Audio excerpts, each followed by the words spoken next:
This is Rob, it's Rough Cuts, Thursday, and today I'm going to review Frankenstein, The Bride of Frankenstein. Shit!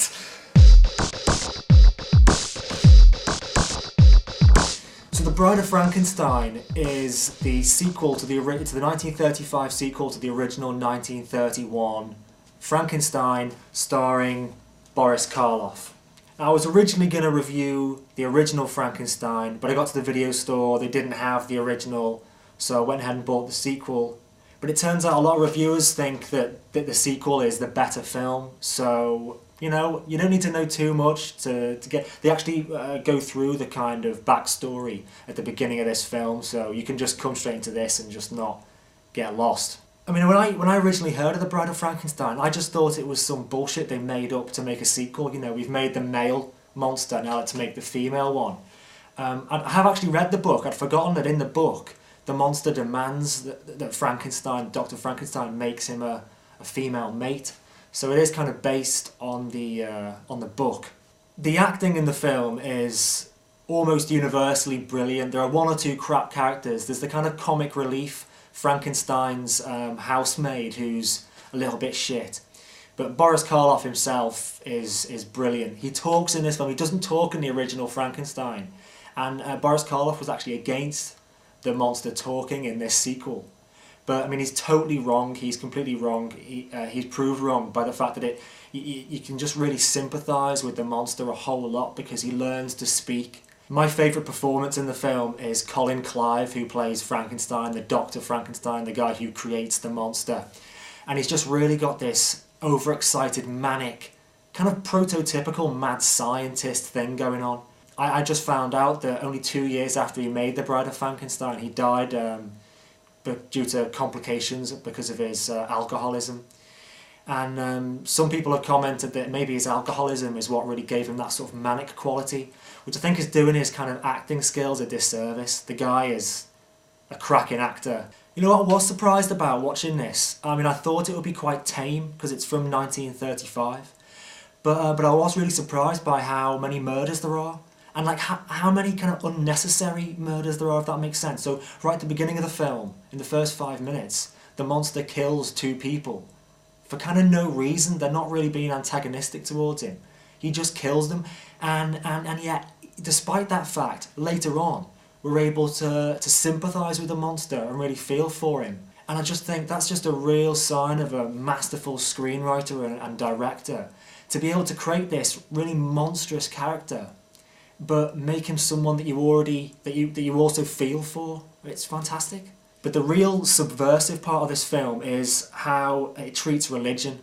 Obviously religion's a big theme in the book. You know, you've got Frankenstein playing God, creating a new life.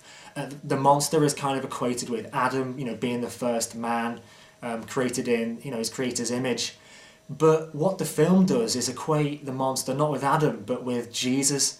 There's this really... I mean, I was shocked to see it in such an old film. I mean, you wouldn't see this kind of obvious symbolism these days, where the monster is like chased by a mob with pitchforks and firebrands, and then he's tied up to a stake, and he's lifted up, and it's obvious that they're trying to say he's being crucified like Jesus.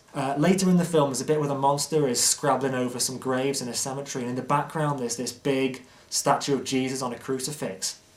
And in the original script, what was supposed to happen is the monster was supposed to mistake the statue of Jesus for another monster like him who'd been tied up.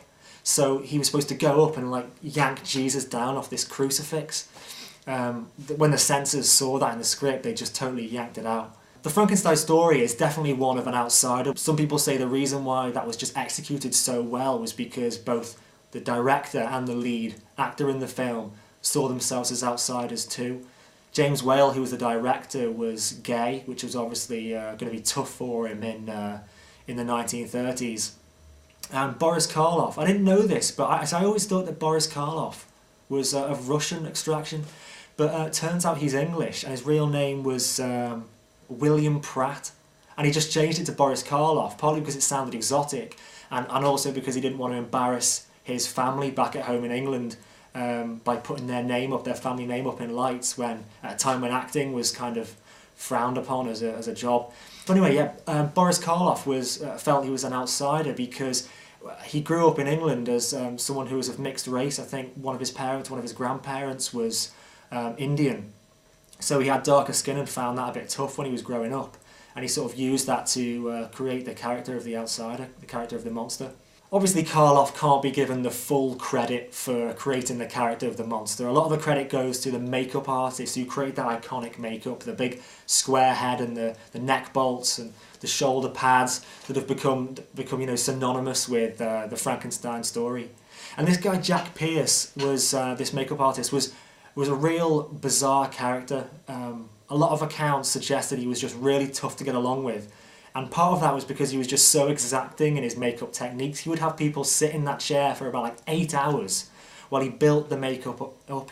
He was really averse to using rubber latex prosthetics and preferred to just build things up with just cotton buds and medical glue and just whacking a bit of grease paint over the top.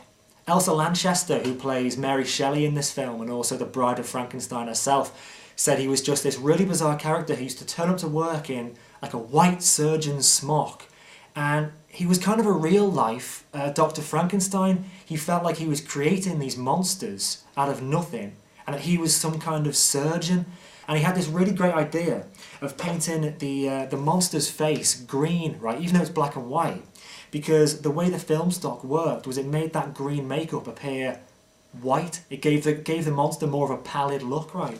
A kind of natural pallid look that you wouldn't get with just white grease paint. Anyway, I really recommend you watch The Bride of Frankenstein. I really enjoyed it. If you're not into, horror films or whatever, or you're not into old films, don't worry about it. I'm not massively into either of those two things. I just pretend to look cool or intelligent. But, just give it a go. It's only an hour and 10 minutes long. It goes along at a proper fast pace. It's not like one of these slow old films, right? It takes ages to get anywhere. I'll see you next week with another classic horror film, and that's it. I'm going back inside because it's fucking freezing out here.